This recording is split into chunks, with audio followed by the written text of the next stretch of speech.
Mediatalo A4 on menossa työtaistelu. Uusi sihteeri Alma ja media-assistentti ystävämme Panjo. He ovat päättäneet tarjota kaardemumma-kakkua johtaja Makkoselle voittaakseen johtajan puolelleen. Johtaja herra Makkonenhan on Panjoa ja Almaa vastaan siinä, että hänen mielestään joulukertomus Jeesuksen syntymästä on pelkkää hömppää ja hölynpölyä. Ai miten on makoisat tuoksut. Täällähän on tunnelmaa kuin lapsuudessa kotona ennen joulua. Mutta kylläpä Almaneiti onkin halunnut minua passata.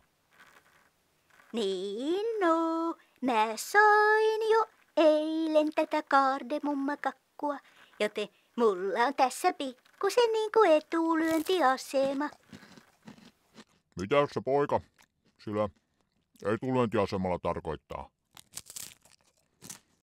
En mä tiedä mitä se tarkoittaa, mutta mä oon kuullut, että niin aina sanotaan. Mun mielestä se kuulostaa sillain aika tärkeältä.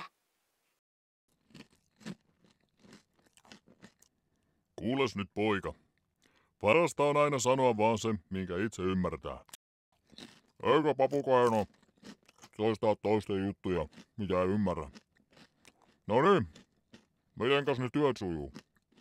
Onkos jouluhömpät ja Jeesusjutut jo unohdettu ja alettu tekemään jotain tärkeää? Jeesus-jutut ei oo mitään hömppää.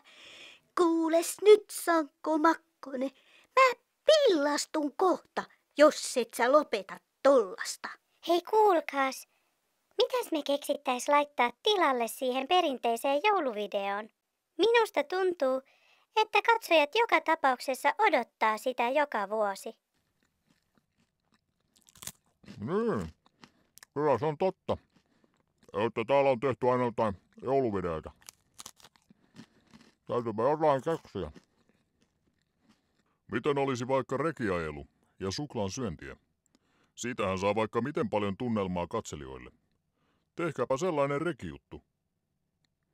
Mutta ei pelkkä rekijuttu korvaa Betlehemin seimiä ja sitä, että Jeesus lapsi syntyy maailmaan. Sä et pomo nyt taju ollenkaan.